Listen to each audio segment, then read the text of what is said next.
Olá, gente boa, gente fina, tudo bom com vocês? Bom, no vídeo de hoje nós vamos relembrar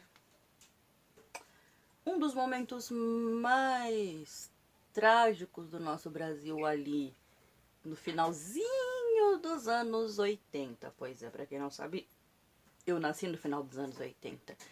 Eu nasci mais precisamente no ano de 1988 e este acontecimento ocorreu exatamente no ano em que eu nasci, pois é.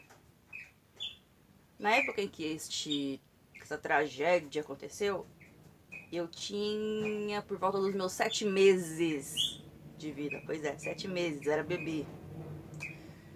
Pra quem não sabe, este caso é um dos maiores casos de impunidade e morosidade da justiça de todos os tempos. Pois é.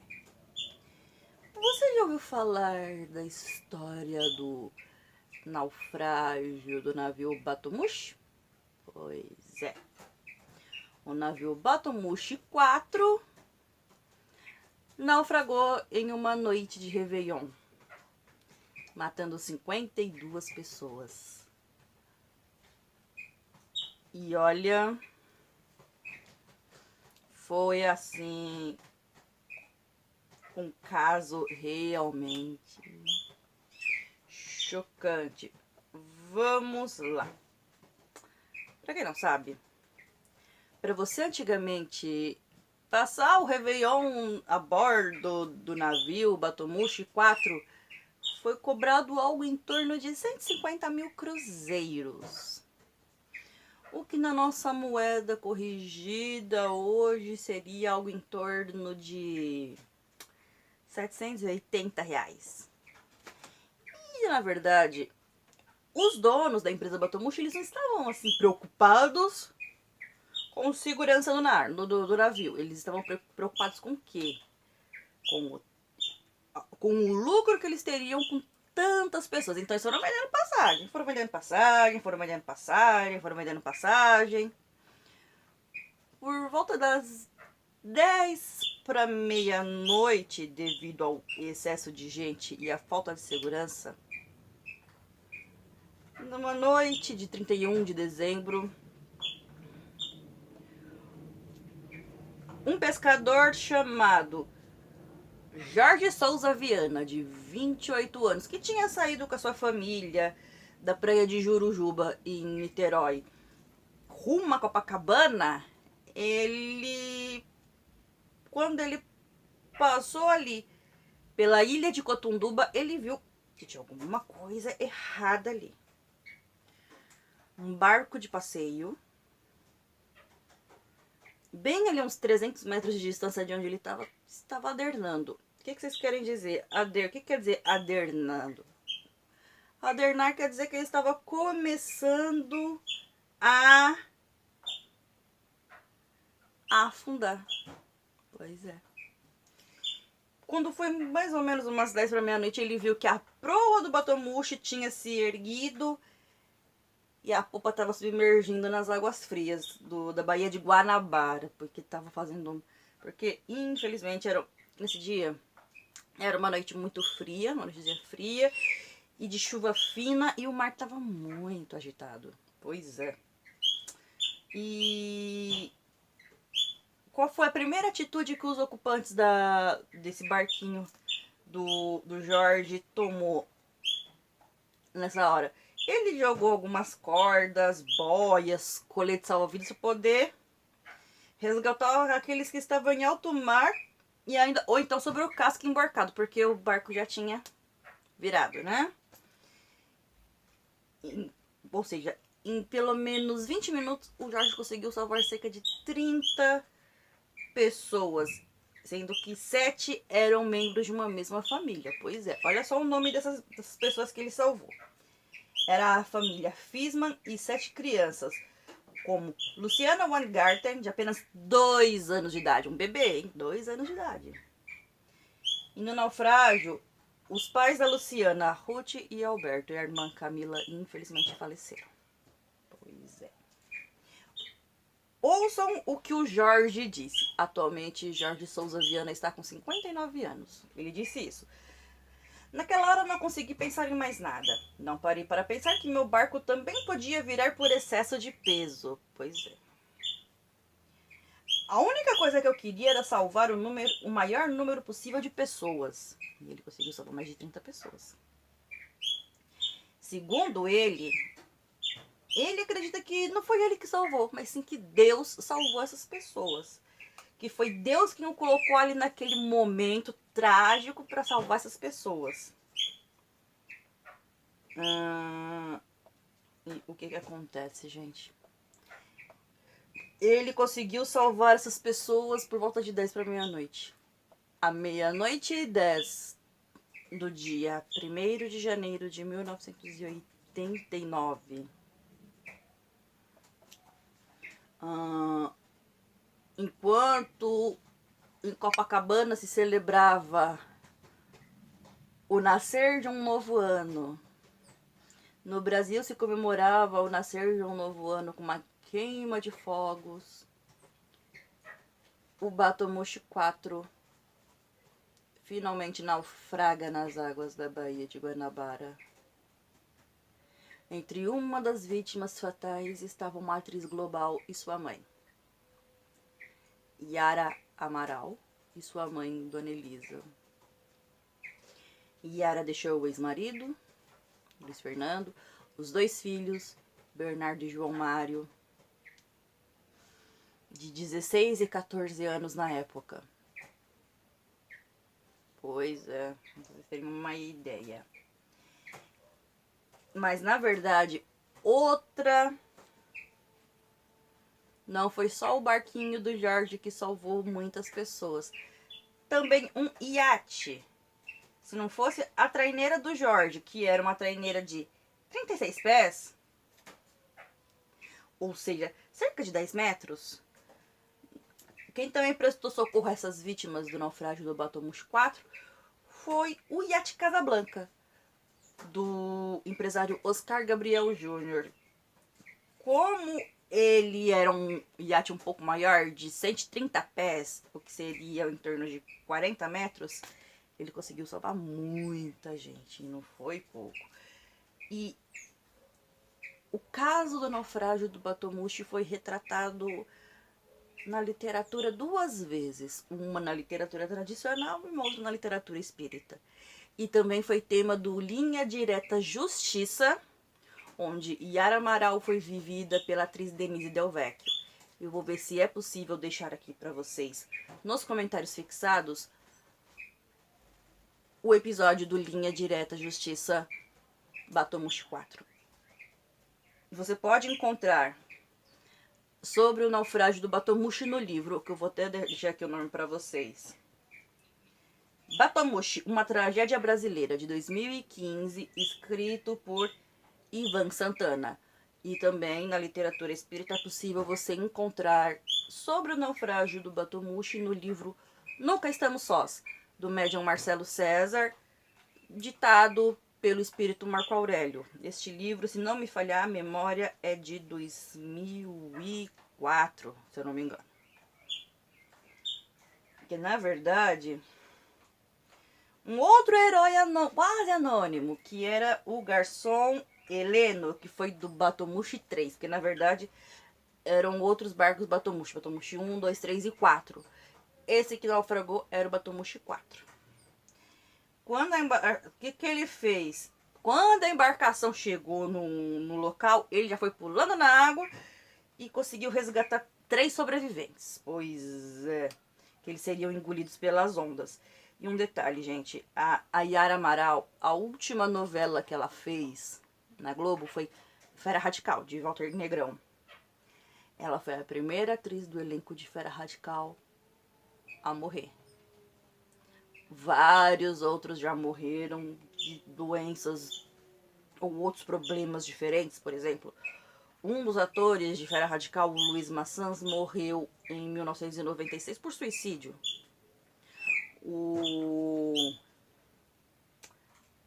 Thales Panchacon morreu de AIDS. Ou seja, parece que a morte da Yara Amaral meio que abriu caminho, né? Pois é.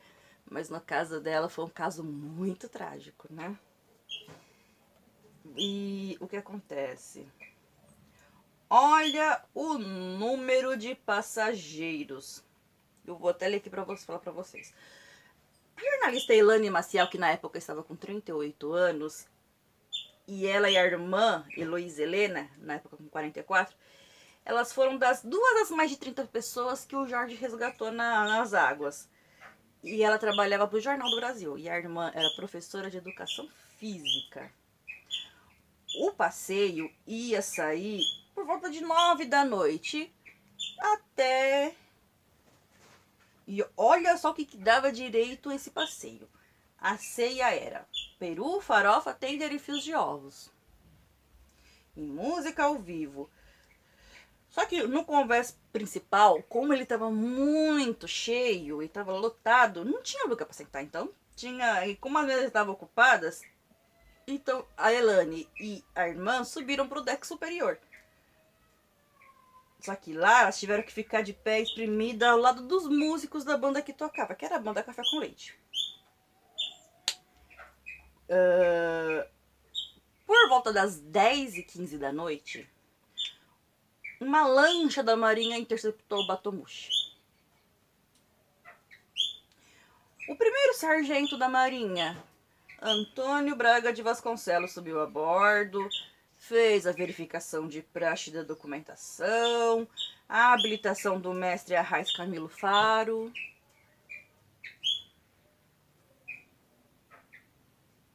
E tudo estava indicando o quê? Tinha coisa errada. Porém, não. Ali mesmo, o barco teria sido liberado se Camilo não tivesse falado pro primeiro sargento da marinha: olha, eu acho que esse barco tá super lotado, viu? Só que o que acontece? E na dúvida, eles fizeram um Batomushi regressar ao restaurante de onde tinha partido. O restaurante Sol e Mar, na Enseada de Botafogo. Só que ali, a Elaine disse que ela teve um mau pressentimento. Mas por que será que o barco voltou? Ninguém sabe explicar por que o barco voltou. Quando o outro oficial da marinha, o sargento José Reinaldo Franco, encostou e subiu a bordo e viu assim, ele só fez aquele famoso olhômetro. O que é o olhômetro? Uma observaçãozinha assim, meia boca, né? Ele contou os passageiros. Na primeira, ele contabilizou 145 passageiros. Ficou a dúvida, uma segunda contagem, e ele contabilizou 149, mas até hoje ninguém sabe ao certo quantas pessoas tinham no barco. Também por um motivo, não havia lista de passageiros, né? Não tinha checagem de nomes, e muitos dos que sobreviveram, em grande parte turistas estrangeiros, não se apresentaram à justiça. Pois é. O mestre Arraiz não deixou atracar o barco. Ele falou, ó, não pode atracar o barco. Então, 20 minutos depois o barco foi liberado. E segundo as testemunhas, o pessoal da Itatiaia Turismo teria subornado os militares, né? Olha só. Só que durante o inquérito, segundo o escritor Ivan Santana, essa acusação jamais foi provada. Pois é. E olha só, gente, uma coisa. Pouco depois que o Batomushi adernou, o barco ele virou com o casco para cima. E quando ele finalmente embarcou, os passageiros que estavam no convés superior, o que eles fizeram? Ou eles se jogaram ao mar ou eles foram jogados. E aqueles que estavam no salão principal, eles ficaram presos no interior do barco. Pois é. E muita gente Até hoje tem pesadelos com esse dia. Porque foi um dia chocante, foi realmente traumático. Ó, no total morreram 55 pessoas, entre elas a atriz Yara Amaral, à época com 52 anos, e sua mãe, Dona Elisa, de 73 anos. Os amigos Grotkovski, Silvio e Dirce, presentearam as duas com 2 convites. A Yara, que já tinha na época terminado as gravações de Fera Radical, ela chegou a convidar os 2 filhos, o Bernardo e o João Mário. Só que eles preferiram passar o Réveillon na casa dos amigos. Bernardo Amaral, atualmente já com 47 anos, ele se recorda que o pai dele, o também ator Luiz Fernando Goulart, foi quem deu a notícia. Pois é. E em 1992, Bernardo Amaral Goulart criou a Fundação Batomushi, Nunca Mais, para defender as famílias das vítimas do naufrágio e acompanhar os processos na justiça. Mas aí que vai entrar o problema. Segundo Bernardo, olha o que ele disse. As feridas fecharam, mas as cicatrizes ficam. Desde então, evito viajar no Réveillon. Gosto de ficar em casa, recolhido, não quero estragar a festa de ninguém. E acreditem, o número de vítimas poderia ser bem maior. Poderia, ao todo morreram 55. Mas poderia ter sido muito maior, sabe por quê? Muitos convidados desistiram do passeio assim, em cima da hora. Como o artista plástico Georges Bon de Almeida, que ele ganhou de um amigo um convite para poder curtir a virada do ano ao bordo do Batomushi, mas ele desistiu, né? Quando ele chegou ao restaurante Sol e Mar, o que ele viu? Ele pensou que o barco fosse maior, mas não era. Quer saber? Vou nada, não foi. Ele não foi. Ele viu que tinha muita gente a bordo, o barco estava balançando e estava chuviscando muito. Ele falou, não vou não.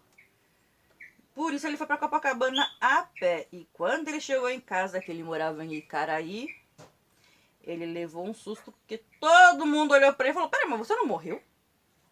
Todos acharam que ele tinha morrido no naufrágio, mas ele não tinha. Ele desistiu em cima da hora. Pois é. E foram feitos 2 laudos. Um da Marinha e um da Polícia Civil. E eles apontaram o quê? O Batomushi estava com excesso de passageiros, havia muitas irregularidades como casco furado, escotilhas abertas e coletes com prazos de validade vencidos. Pois é. Pois é. E se não bastasse, eles fizeram uma reforminha no barco, no convés superior, para incluir a instalação de um piso de cimento e colocação de 2 caixas d'água que totalizavam 4 toneladas. E tudo isso comprometeu a estabilidade do Batomushi. Pois é. Segundo Ivan Santana, todos têm sua parcela de culpa, desde o mestre Arraiz Camilo Faro, que se aventurou em mar aberto apesar das péssimas condições do mar, até os historiadores da Capitania dos Portos, que aprovaram o barco para levar até 153 pessoas. O Batomushi foi construído no início dos anos 70, com o nome de batismo de Cama Louca. Pois é. E ele só cabia 20 pessoas entre passageiros e tripulantes.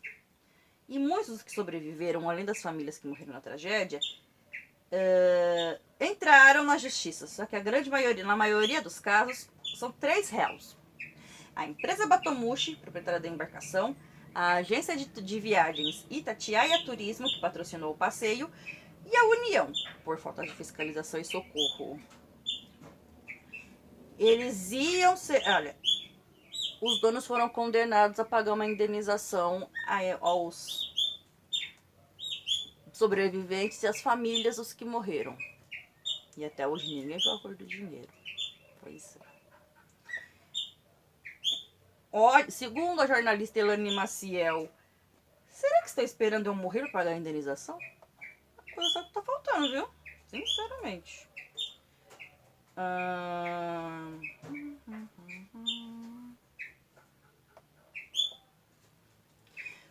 Um advogado cuida do caso, não só de Elane, mas de todas as quatro vítimas do Batomushi. O advogado João Tancredo. Ele defendeu causas de grandes repercussões, entre elas os pedidos de indenização para as famílias das vítimas da chacina de Vigário Geral e Costa Barros e o caso do Pedreiro Amarildo. Todo mundo se lembra do caso do Pedreiro Amarildo, né? E afirma que, segundo ele, em casos de morosidade da justiça, o Batomushi supera qualquer expectativa, porque olha... E o problema, segundo ele, o problema do judiciário brasileiro não está numa suposta quantidade excessiva de recursos, mas na demora no julgamento dos casos. E é verdade. E por causa dessa lentidão da justiça, o patrimônio das empresas foi esvaziado ou ocultado. Ou seja, eles, ó... Pior. Olha o pior. Condenados a 4 anos de prisão em regime semiaberto por homicídio culposo, sonegação fiscal e formação de quadrilha, os 3 sócios majoritários da empresa Batomushi, que eu vou ler até o nome deles aqui, os espanhóis Faustino Puertas Vidal e Avelino Rivera e o português Álvaro Pereira da Costa, eles foram condenados ao regime semiaberto, né? Pois é. Eles fugiram para a Europa e nunca mais foram encontrados. Né?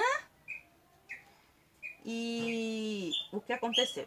Algumas sentenças foram anuladas. Pois é. Tudo fazia com que esse caso voltasse a estacar zero. E um processo movido por Carmelita Guimarães, que perdeu a filha na tragédia, já teve 3 sentenças. E infelizmente Dona Carmelita morreu sem receber reparação, porque as sentenças foram anuladas. E isso é o que João Tancredo lamenta até os dias atuais. Como eu falei pra vocês, gente, a história do naufrágio do Batomushi foi retratada na mídia, no Linha Direta Justiça, na época apresentado por Domingos Meirelles, eu não me recordo muito bem o ano. Na literatura, por este livro do escritor Ivan Santana, e também, como eu falei, na literatura espírita, no livro Nunca Estamos Sós, de Marcelo César. Pois é. Já se passaram 31 anos do naufrágio do Batomushi. E, infelizmente, o crime prescreveu. Por que prescreveu? Né? Os donos da empresa não foram punidos. Muitas famílias até os dias de hoje choram a perda de seus entes queridos. E infelizmente não se fez justiça. Infelizmente. Bom, gente, era isso. Vamos começar agora a voltar com histórias. Vamos trazer alguns vídeos diferentes também. Eu tô me preparando aqui agora pro mês de fevereiro, março, mais ou menos, para ter um vídeo diferente para vocês. Mas olha, vai ser muito bom e eu tô suando pra caramba, que esse quarto é quente, eu vou descer. Desculpa, eu tô suando pra caramba porque tá muito calor, vocês não têm ideia. Estamos no verão, né? Janeiro. Pois é. Então, minha gente boa, gente bonita, gente fina, beijo pra todo mundo e tchau.